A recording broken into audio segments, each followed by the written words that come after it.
Welcome back to Dum-Dums and Dragons, where improvisers who've never roleplayed before journey into the world of Dungeons and Dragons. I am the Grand Wizard Bukake, your host. After Quinny stormed off, all three of our heroes went to find solace of their own.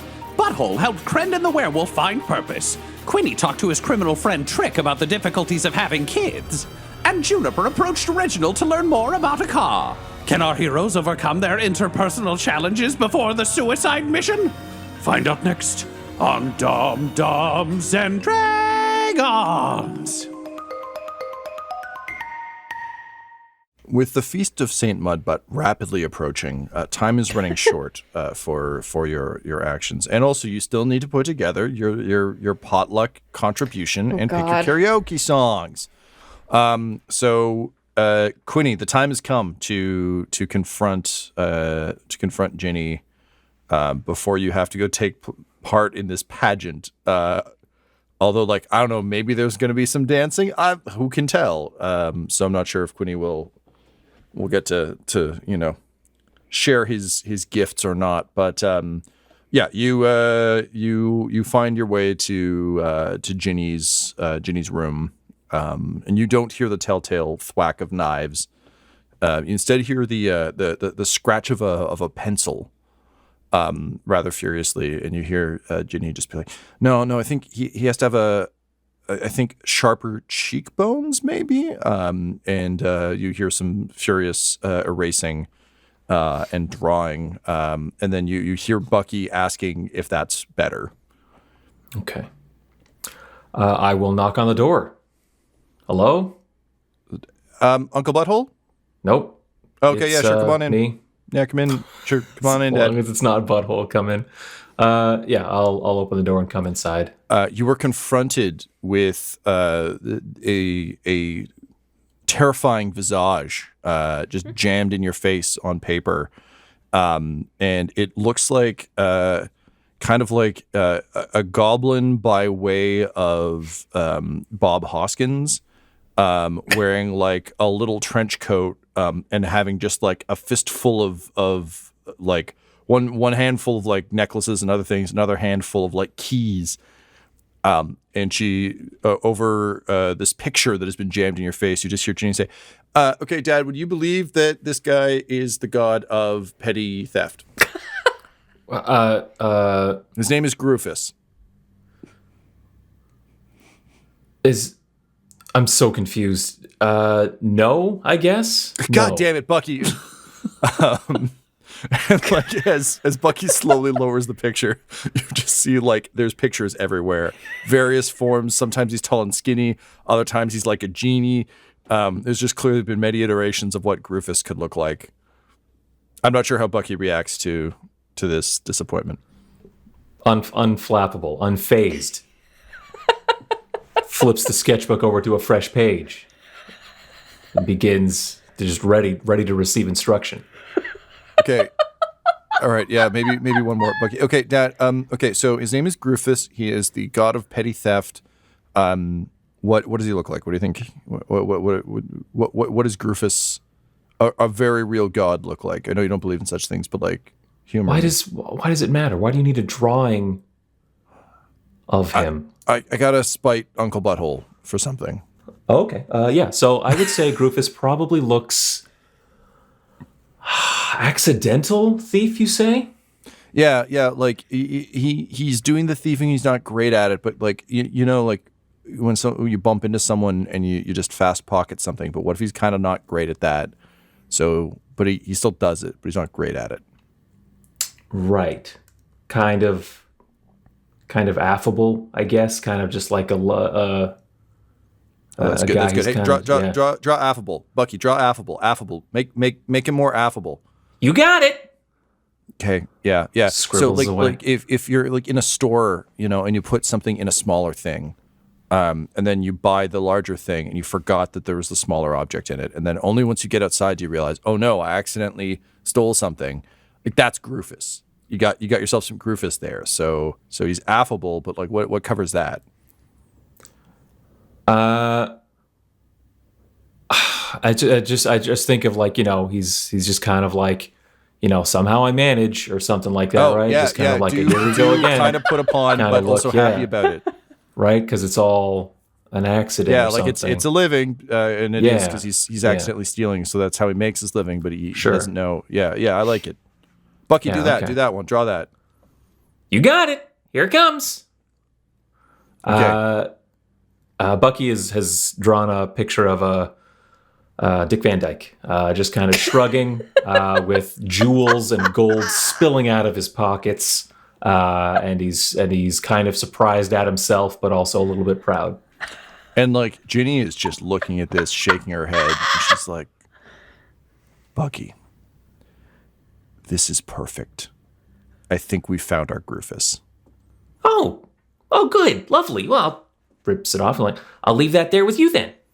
Hands it Thank over you, to her. Bucky. This is. I know you've given me a lot of pictures, but I can safely say this is the first one I've wanted. Oh, that's so sweet. And he'll stoop and just pick up like 40 pages of discarded sketches up off the ground.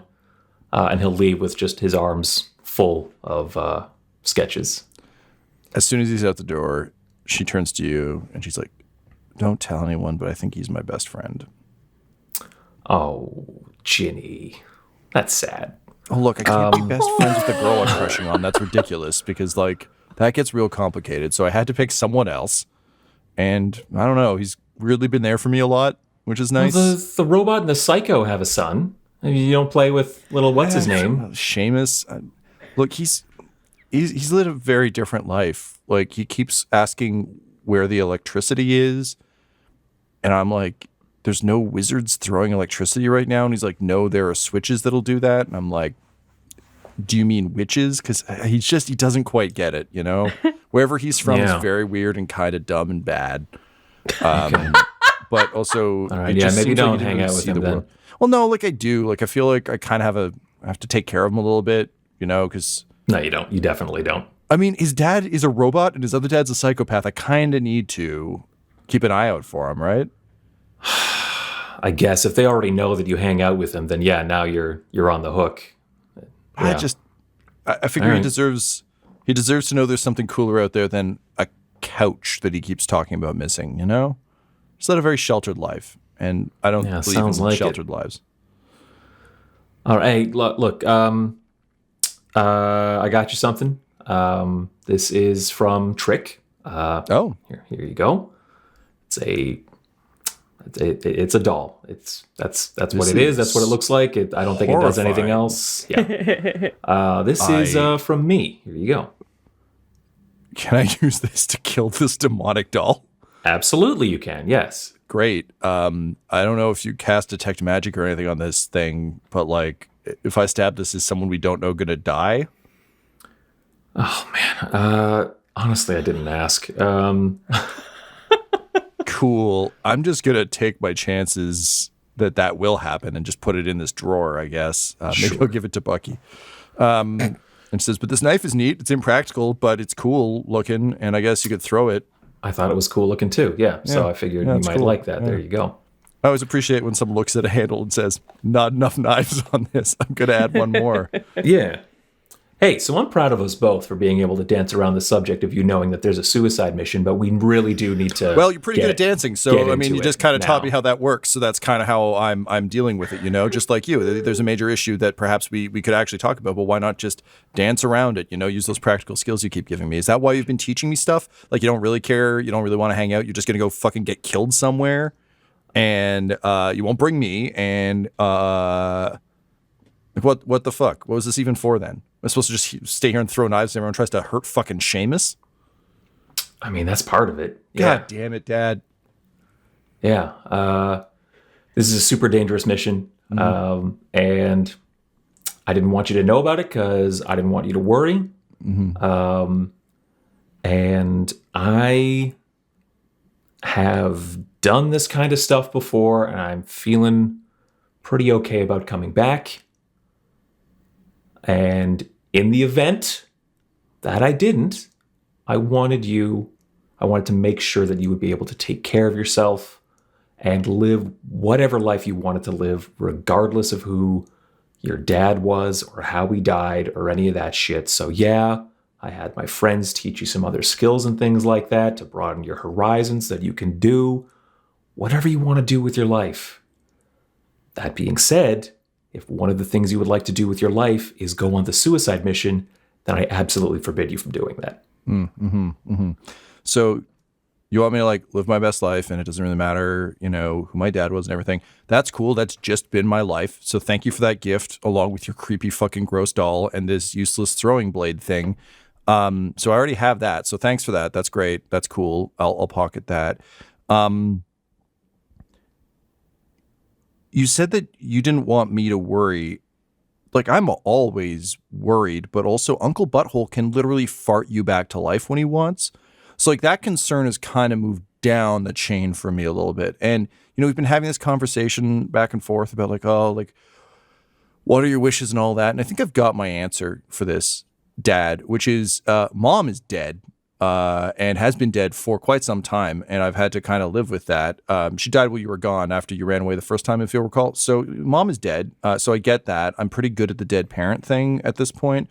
I'm honestly better at it than Raquel, who isn't doing great, by the way. I'm sure you checked in on her, right? Anyway, I don't think you're worried about me. I think you're worried about you, because I'm pretty fucking good at the, you know, parents being in danger and thinking you were dead too and everything else. So like, don't hang this on me. Like, you were fucking scared to tell me, and that sucks, because we're building something here and it seems like you just wanted to run away from it, like you run away from everything. I don't want to run away. I really enjoyed spending time with you. I don't have anything to say extra about that. That's just I really enjoyed being your dad, and want to be able to keep doing that. But yeah, for someone who says they've got a pretty good chance of coming back, you sure are talking in the past tense a lot there, Quinny. No, just, you know, maybe I should have written this down. Yeah, look, I think I know what to do if you die, by the way. I'm not going to bring you back if it's just like you just died and like I'll miss you or whatever, because I will, but I'm pretty good at the dead parent thing, like I said. And I think that's kind of how life's supposed to go. Don't tell Butthole I said that, but No, he's not ready for that conversation. No, I mean, he won't even accept Groofus into his heart yet, so really, how could he possibly be ready for something that heavy?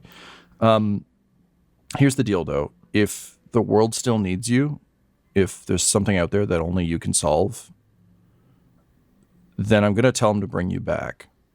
Because I don't think whether you're alive or dead should really be an issue for me or you. Because I think you've made your stance clear, and I think I've got my feelings about it. But, you know, we keep talking. Everyone I've talked to talks about how this is bigger than us, except for Reginald, who really just wants me to, like, narc on people. And honestly, I don't think he's wrong, but he's also not right about everything. But if this is bigger than all of us, then what you want on that front doesn't really matter. If there's a mission that needs doing, I'm going to tell him to bring you back until it's done. And then if you die after that, whatever, like, fine. But I'll always need Dad Quinny, and I think your friends will always need Friend Quinny. But we can all also deal with you being gone if we have to. Faerun kind of needs Quinny Brown Barrow, though, with like a capital Q and a capital B. You know, like the one they put on posters and name towns after. So like maybe don't make any more spooky deals that fuck with that. But yeah, I've enjoyed spending time with you too. But it would be selfish of me to think that I can have control over forces that large. So try not to die. If you do, I'm going to have Uncle Butthole fart in your face if you're still doing stuff. So just the sooner you get the stuff done, the sooner you can not worry about that anymore. Okay? Okay. Speaking of the way we're talking, you're talking like you're not going on this mission, and that's what I like to hear. Are you promising me that you are not going to try and sneak out with us or anything like that to do this thing. I really want you to stay here. And I don't have to check in with Raquel to know that she does not want you following in my footsteps. I mean, yeah, obviously that's... Yeah.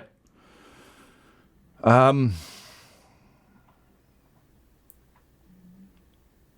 roll me a persuasion check? Sure. Oh my god, this is so tense.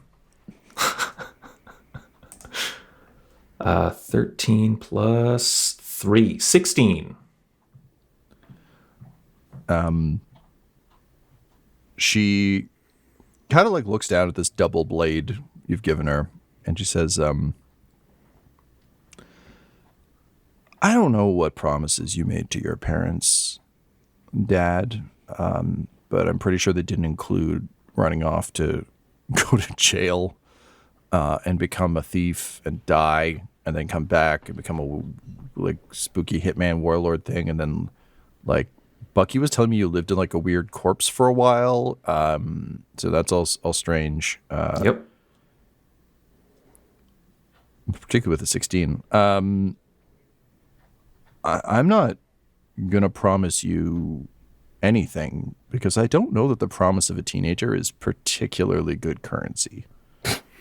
So it's all I got, kid. I know. So here's what I'm going to tell you instead, Dad, and you can take this how you will with your roll of 16. I'm going to do what I think is best based on all of the lessons I've learned since I came here. And that's not a promise to you, and it's not a statement of intent. That's just what I'm going to do. Okay? Because anything else would be a lie. Did you promise your uncle that you would only go if you got both my and your mother's blessing? I just told you how much the promise of a teenager is worth there, Dad. Does your Uncle Butthole know that? He won't accept Grufus into his heart, so I can't possibly believe that he will accept any truth at this point. I mean, look at him. She just points to the Grufus picture. She's like, would you not? I know you wouldn't, but like, yeah, a normal person would accept this beautiful, for realsies God into their heart. Grufus be with you. And then she like reverse pickpockets you. I'm like standing there like, get off of me. Like, stop that. Grufus's will be done. I think, gosh, how long has it been since Cornucopia, Tom? A few weeks. A few weeks. All right. So I would say Quinny's threshold for this kind of teenage bullshit is pretty low. Yeah, one of the challenges is things got real good for a while because there weren't any stakes. So this is probably the first like taste of this you've had since the Cornucopia adventure. But that's not to say that particular wound has healed by now. But yeah, it's been a few weeks. Yeah. So I think a little bit of the fun tete-a-tete of saying what I think dads are supposed to say versus her saying just mean teenager shit to me.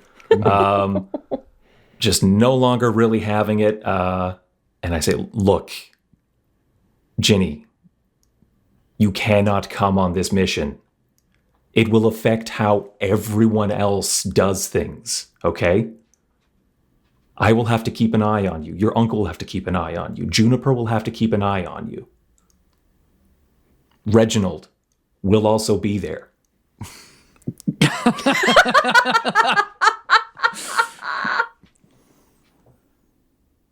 You coming on this mission and then playing at this fucking whatever bullshit of like, maybe I will, maybe I won't, how good is a teenager's promise thing, that doesn't help me do what I need to do. That doesn't help me mentally prepare for the life and death situations that I may or may not be facing.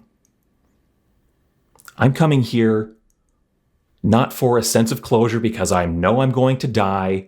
I'm coming here to speak to my daughter so that I have just one less thing to worry about, to get this figured out now. You are not coming on this mission. And if you are, the mission's a failure. Because I won't go. I will take you back here myself. Because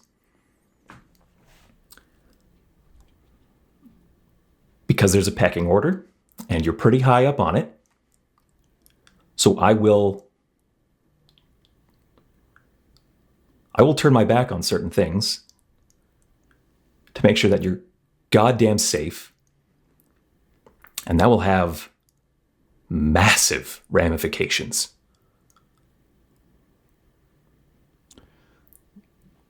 Yeah, I wasn't going to go, Dad. I just Thank you. wanted Jesus you to Christ. trust that, maybe I'd actually learned from what you wanted me to learn. But I didn't think of it as a distraction. I thought of it as like a kind of like a cool stand I was taking where you'd be like, oh, damn, like Ginny's learned so much. And like, what a cool and capable person she is. You are not- cool and capable. It's just, I wish you were growing up in a time when so much was on the line. I wish you were growing up in a time when you could just fuck around and be a little dipshit teenager like I was. Worst that happened to me was I got thrown in jail. Well, Worst you that could also happen to got us someone was the end of the pregnant, but, fucking universe. Well, that didn't really happen. No, I was about to be like, that didn't happen to me. But no, Quinny thinks it, but doesn't say it. But do you understand? Like I came to Cornucopia to literally move a village because it's the fucking zombie apocalypse out there, and this is the only safe place. And even this place is not forever safe. The safety here is not a given. I have to go out and ensure the safety of these people, safety of people's futures, your future, your mother's future, your secret girl crush's future. I would love to talk to you about that more at some point. Yeah, However, if you could secure her future and not let her be eaten by zombies, that'd be pretty dope. the dopest. Yeah. Among some of the dopest things to have happened here at the Fortress of Forlorn Hope. However, you can blame it on me and say it's a failing on my part, but I cannot. I know it. I cannot do my job in its fullest capacity if I am worried about you, and I will be worried about you if you come along. That's all it is. There will be so much, if this goes right, there will be so much more time for you and I to fight over shit that seems so important at the time, in the moment. Yeah. But I can't have you doing that shit right now, kid. Yep. Okay, well, Dad, there's only one thing I can do in times like this. What? I need to make a snap prayer. And she drops to one Fucking knee. kidding me? Oh my god. And then she just like looks up at you and grins. And she's like, I'm just fucking with you. I got a 6, by the way. So apparently I'm right. But then she just kind of gets up and just kind of like gives you one of those awkward teenager fall hugs where it's like half just like falling over like a tree and half attempting to hug you. And she says, you get any better at like dramatic speeches, Uncle Butthole's gonna make you like the fucking like Toastmaster General or some shit, right? You're just gonna have to give these speeches all the time if you just keep being good at them. Yeah, right. I will find a way to kill myself that he can't bring me back from if that happens, okay? Yeah, well, good Promise for me. you Look, that. you're too busy giving a speech. And she I'll just make- squeezes you a bit harder. Yeah. All right. Get off. You're being weird. Get off of me. Yeah, I just thought I'd try it out. You nut. I tussle her hair. That felt weird. Wow, Anyway. no, don't care for that. Yeah. Cool. Well, for what it's worth, and she kind of like clearly tries to like collect herself a little bit to seem like she can get something back. She's like, for what it's worth, I'm sure that you guys are gonna hit the mark. And then she throws the blade dagger to try and punctuate it. And because it's on weird little scythe blades and spins, it just hits the target and bounces off ineffectively. And she just kind of looks at it and looks at you and goes, I really hope that isn't an omen. The time has come. The feast is upon us. And all of you are arriving to the feast of Saint Mudbutt. truly the pinnacle of the Lost and Foundstival. The events of the evening, as you will recall, of course, from your incredibly beautiful invitations that Annan and Bucky worked together on for so long. Yevgedovich only ruined a few. There will be a kind of a welcoming address to the new citizens of Forlorn Hope from Butthole as the local Castilian. There will be the memories of home potluck, where everyone brings their a food that just gives them the warm and fuzzies. The invitations noted that Saint Mudbutt himself was fond of pork and apples, preferably from a barrel. So it doesn't need to be fancy or even sensical. It can just be something you found in a barrel if that's what makes you happy. And then, of course, there will be the evening of karaoke. All of you will need to, of course, not literally, but narratively perform your songs so that people have maximum visibility into all of you enjoying the party to cover your escape in case there are indeed spies and eyes on the course of events. But something I've learned from Marvel Comics of late, which decided to just do something hog wild that I really appreciate, was back in the 90s, Marvel ran like a really weird swimsuit issue that was just the horniest version of the X-Men just on a beach. And it was just like Oscar Wilde could not have created a more perfectly debaucherously beautiful, sexy everyone's Wolverine. super horned up. It's bananas. Wolverine is eating a hot dog off his claws, and it's so phallic. It's truly bananas. Incidentally, all of the women's costumes look the same because it was during the Jim Lee era. So it's just Psylocke is in Psylocke's outfit, but Colossus is naked. Anyway, more recently, they've picked up the trend again, and they had the Hellfire Gala, which was the mutant nation of Krakoa invited all sorts of people from around the Marvel Universe to come to a ball, a legitimate fucking ball. And it meant that all the costume designers got to redesign all of the X-Men, Captain America, Spider-Man, everyone, in full-blown ball attire. And it was rad as fuck. It was so cool seeing it. They've done 2 now. They both have had bad things happen at them. So this is our chance to do that. So you all have a fancy outfit. Leanna's been very busy making sure that you all have something fancy and fucking regal for the Lost and Foundstival. And the goal here isn't that it's made of the most expensive materials. Again, just that it suits you and it's fancier than your normal attire. So I'd also like to hear what you're wearing. What is your Hellfire Gala outfit? What is your horny beach outfit? Who are you today?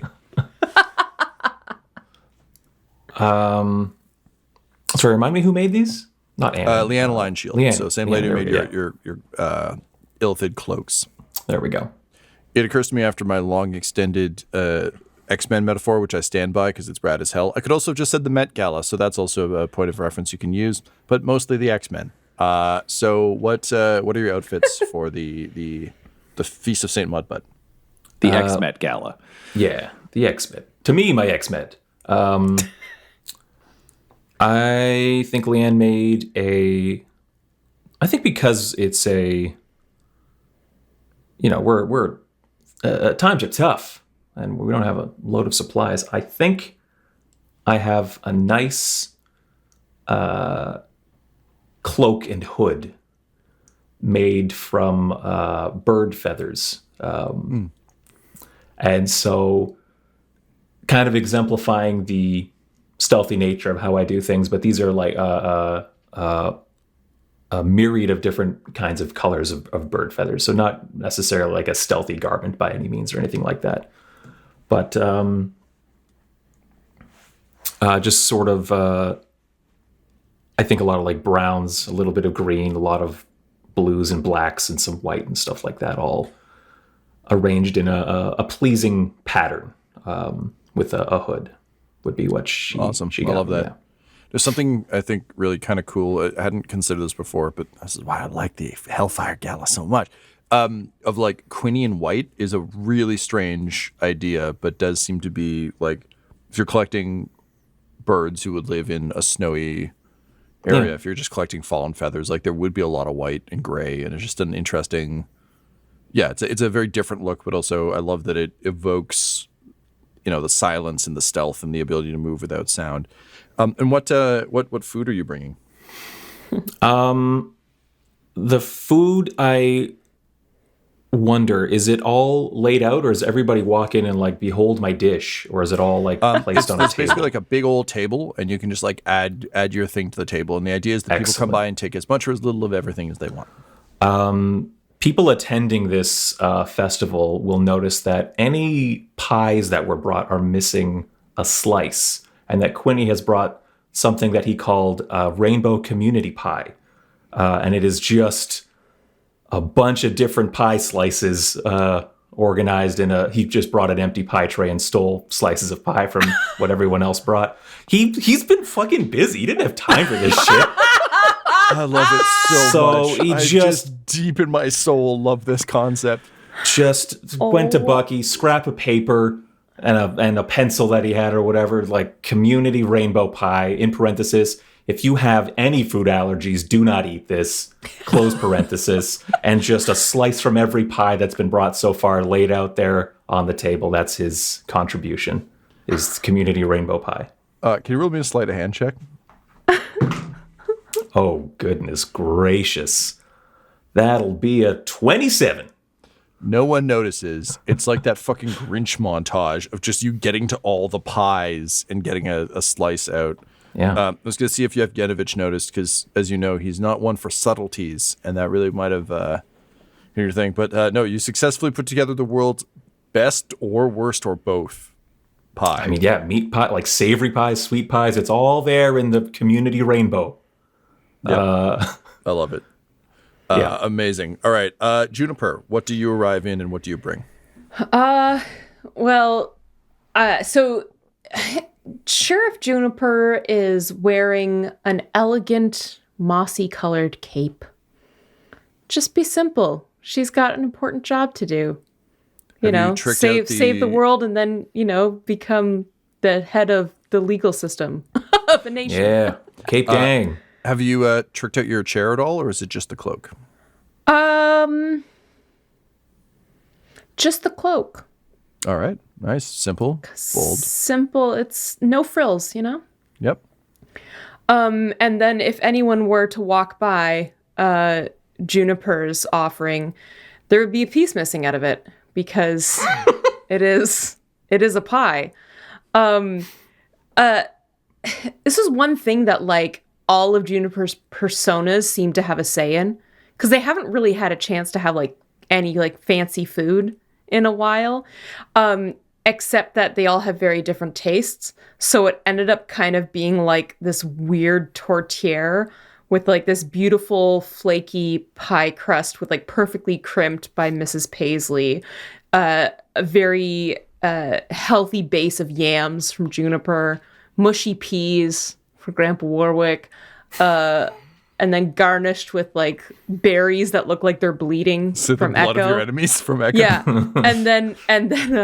and then there's just a random bone sticking out of it because Crunch thought that was cool, and now there's a piece missing. So someone enjoyed. Juniper's just wow, someone enjoyed it.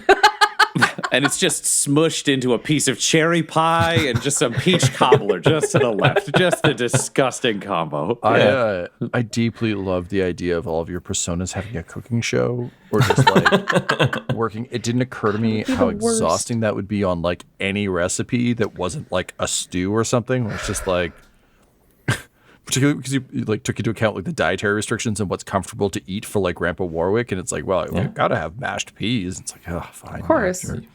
You could call it Too Many Cooks. Yep. And it would just take be that It would just be one singular figure. It takes a lot of personas to make a stew. Yeah.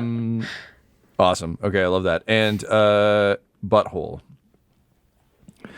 Butthole is wearing his... It's hard to do better than the gold custom-fitted suit of the armor of Sunscythe, but he has upgraded it from there. What it has is a number of silver panels that give it the V shape at the chest and other places that have been polished to this brilliant sheen that almost snap on to take it from pure gold to a gold and silver. You said Marvel, so I'm just leaning into those the chevron-y designs of that era over the course of his uniform. And he just has a big old Magneto drawn in the 90s purple cape where they always flowed a little too much. And it was just around. And he has a golden laurel wreath that he is wearing in the place of the simple kind of copper crown that he would normally wear. This is a time for him to really step up and appear regal in a sense that he's done a lot of wandering around the castle in his fucking fur coat, just kind of walking with his staff. But this is very much like the king and the chance to kind of impress and also have that impression left upon the people here, because this is meager. A lot of things are meager in the Fortress of Forlorn Hope. And the one thing is just making sure that hope is not. And the appearance of strength and the appearance of leadership he knows are really important for people to see him not just as the kind of like healing figure, but also as somebody who can kind of march out and lead from the front lines. And these big moments are something that are very important for him. So he's also welcoming everybody into the room. Like he's at the front door, just like shaking hands, bringing people in. And he's contributed two things to the event. One is he worked with Leanna Lionshield, and he's giving everyone who comes in a stiletto knife to use for the feast.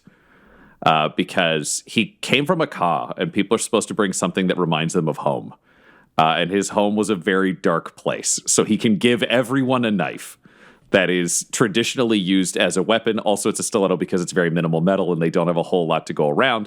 He also likes the idea of everyone in the castle having a knife should they need it at some point, because that seems functional. But it's also something that can be used to cut food. And it's something that can be used to new and more fruitful purposes where it's not something to menace their neighbor with, as it would have been previously.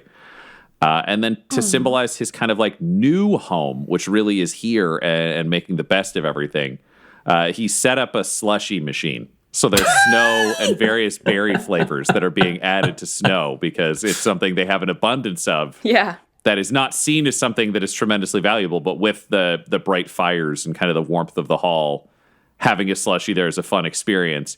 And he is subtly casting thaumaturgy as he walks around. So when he goes to approach people near the fire, the flames burn brighter and they burn warmer. So there's just kind of a warmth around him that he brings with him. So that's my boy. I was going to say, if you want ice, Juniper can just cast an ice storm outside and you can just chip off of that and add to the slushy machine. Yeah, I mean, we live in a snow realm, so I think we're okay, but good to know. It also lets some of the people who don't have magic powers feel involved because they can be like hauling snow. Yeah. Seamus has never seen snow. He's very charmed by it. Aw, that's I should also ask, perhaps slightly less elaborately, or maybe more so, Reginald and Bucky, what are you wearing?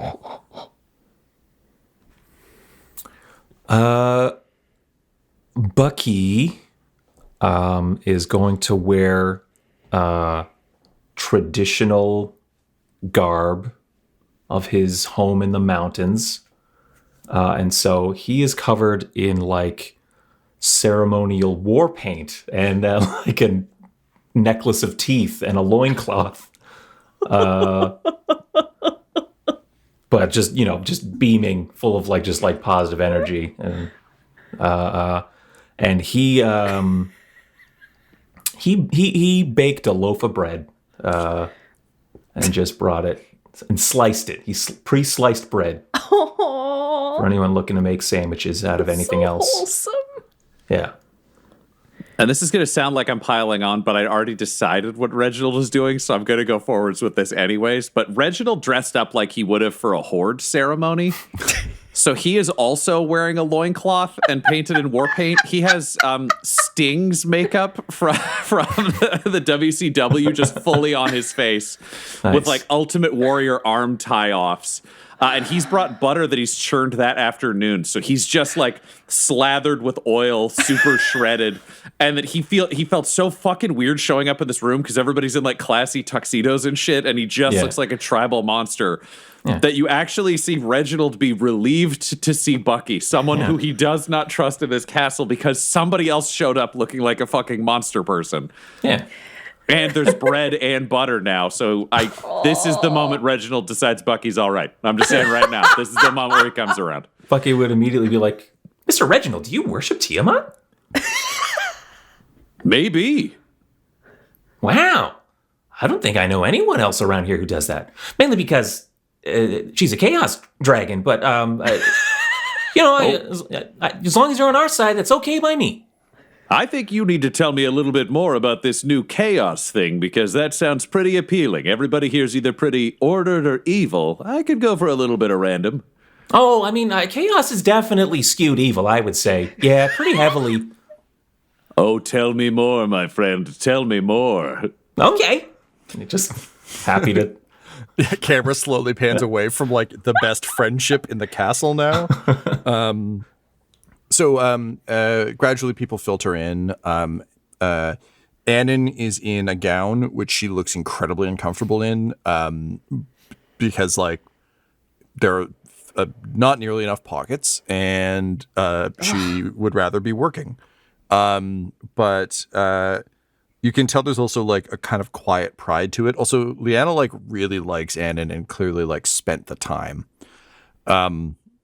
So at Annan's side is, of course, Yevgenovich, who has been weirdly like is one of the better dressed people at the party, because since he's like a magic hat on a mannequin, mannequins are very easy to dress. So Leanna kind of went nuts. It's kind of like she just took every idea from her book that she's never gotten to use and went for it. So very like high fashion, wildly impractical, a lot of bows and loops. Honestly, like you can draw a very clear line from what he's wearing to how that Magneto cape got made.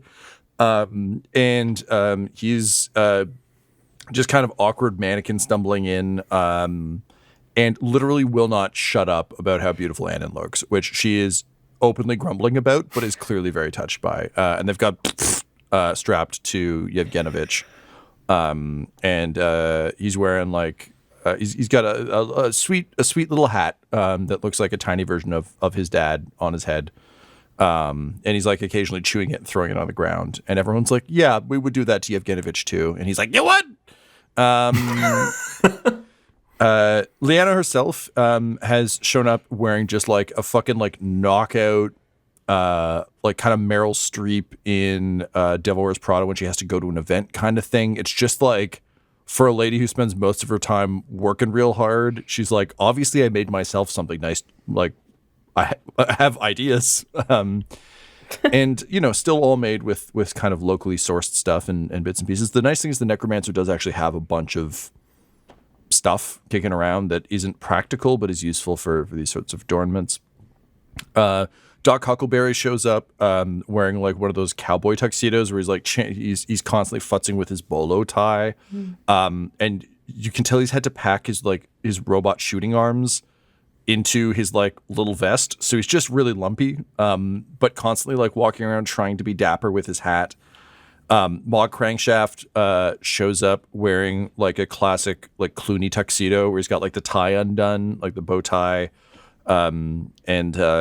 Is constantly just raising a martini glass at people, hoping that someone will acknowledge how cool he is.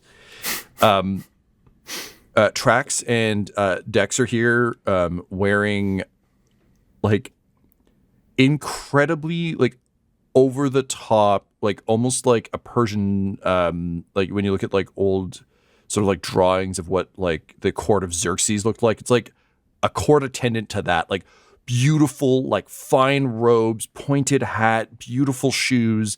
And it's just stuff that they stole from that island that had all the money on it that just like they've just had forever and they've had no excuse to wear. So they both just literally look like weird visiting emperors. It does not suit Trax at all because his like feline body just is too ropey for this sort of outfit. And Dexter is like scratching constantly. It's just like these things are not their normal wear. They've also brought Mo. Mo's in pretty rough shape. He's in one of the sort of many wheelchairs from the facility. And he's just in his robe, his normal robe. Okay, good. He didn't have to put forth any effort. Like, it's fine. Yeah, he very much didn't. He's still very pale, and still looks pretty fucked up. Of particular note is the eye that got clawed doesn't seem to have healed properly. It's sort of a white glassy sheen, and he's still like, he's sort of waving to folks and everything, but sort of weakly, but just kind of, being a presence there. And also after such a gruesome arrival, I think just showing like, hey, like we're all good here. The Brown Barrows arrive, wearing their kind of like, they didn't bring any fancy stuff when they left Cornucopia. So instead, they've just meticulously washed their farmer gear. So it's just their normal stuff, but just slightly shinier. Like they've just really beaten all the dirt out of stuff. It's still very old and very worn, but looks pristine in a way that's kind of adorable. And they're very much doing the like American Gothic thing where like she's got a pitchfork and he's kind of got his arm linked through hers. Honor System and Declan, I think they did mention they were going to come to this. What would they be wearing? Would they have participated in the pageantry, or would they have just shown up kind of as they are? Honor System is in the robe that he arrived in, but it has very obviously been, all the rips and tears have been sewn closed. And that is the pageantry aspect for him of just like, it's not a tattered robe anymore. It's not a great robe, even in this state, but it is one piece again. And he's wearing his sword on his hip.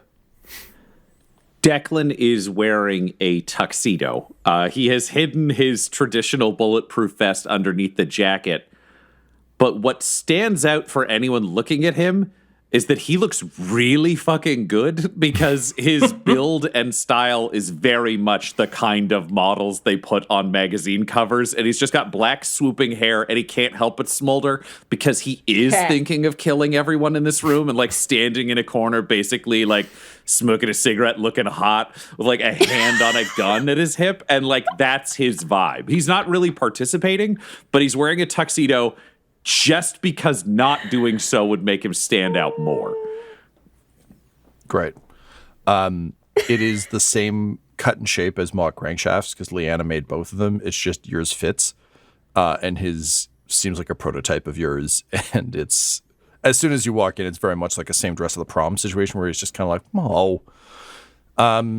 Speaking of dresses, Mecky Mouse has a dress strapped on over his mech suit. So he's just kind of like, there's just a robot, like a big bulky like Tin Man bumping into things, and trying to curtsy, but with like the still kind of janky, mostly broken like robot body. Honor System, for you, it's just an incredibly strange experience because it's clearly not a robot, but it's also not a mech suit. It's just something else. Also, the fact that there's a mouse driving it like Ratatouille is just an odd thing. But Mickey the Rat, he's doing his thing. I was going to say, we haven't had great experiences as Declan and Honor System with rats on top of robots. This is true. This is true. Yeah, you're seeing shades of your own time reflected through a mirror darkly, constantly. But this rat seems to be like very pleasant so far. Declan puts his hand further down the gun, clicks the safety off. And of course, there's a variety of other folks. Krendan has shown up just wearing like a nice, big, roughly white shirt, sort of buttoned to the top. Sort of almost like a vaguely Prince Eric from the Little Mermaid situation, where it's just very flowy and fine. He seems very uncomfortable in it, but he's actually chatting with some people. You can tell he's starting to kind of put together his crew. And one by one, everyone kind of makes their way into the ball, and there's a ringing of a bell that kind of signals that the evening is about to commence. And there's muttering, there's people grabbing food and kind of moving towards the makeshift tables. You're in the main grand entryway where you set Sandra free, the dragon baby, and it's been obviously like, all the snow has been cleared out and like tables have been set up from kind of around the palace. And it is still very ramshackle. This still does feel like what it is, like a refugee camp, where you've all kind of pulled together to try and create an experience with each other. And there's already a sense of joy in the air. Just the fact that people are showing up looking different than they normally do, and the fact that everyone, for at least this moment, this evening, was focused on something other than pure survival. Seems to have really lifted the spirits of the group. So the bell continues to ring as Goblin Jr., who is wearing, I think we're going to say, like a little silk smoking jacket. And he's got like a real nice, like jauntily cocked bow in his hair. Just like rings the bell a bunch. And as everyone settles, King Butthole, you make your way up to the podium with your stein of endless ale, and a hush falls over the crowd, and you can hear some mutterings as you've been warned of like, oh, he walks among us. Like the sort of cult that sprung up around you is very much enthused to see you. But honestly, from a lot of the people here, they just have no idea really who the fuck you are, beyond the person who's like brought everyone back to life and is spoken of as being sort of like a hero. They've heard of your deeds, but as you've indicated, Ryan, this is really Butthole's first chance to show this side of himself, to show like what manner of ruler he is. And particularly, I think, the concerns Juniper just learned about are new to her, but are not new to you in terms of what you'll need to do to sway Akka. And so, Butthole, you take your place kind of up at the throne that's been set up for you. You look out over the crowd, and you begin your speech. This episode of Dum-Dums and Dragons features the voices of Ryan LaPlante at the Ryan LaPlante on Twitter, Tyler Hewitt at Tyler_Hewitt on Twitter, Laura Hamstra at EL Hamstring on Twitter, and our DM Tom McGee at McGeeTD on Twitter. This episode's sound was edited and mixed by Laura Hamstra, and Dum-Dums and Dragons artwork is by Del Borovic, who can be found at delborovic.com. Our theme songs are And Now for That Massive Coronary and Skipping Through the Orchestra Pit Part 1 by Peter Gresser, and our ad music is No Control and Chiefs by Jazzar, JAHZZAR, all available at freemusicarchive.org. When it comes to Dum-Dums and Dice, you can visit our website at dumdumdice.com. Our Twitter and Instagram are at dumdumdice, and on Facebook at facebook.com/dumdumdice. But most importantly, we've got merchandise at redbubble.com/people/dumdumdice, or you can join our Patreon at patreon.com/dumdumdice. That's DUMBDICE. And tune in next week for more Dum-Dums and Dragons.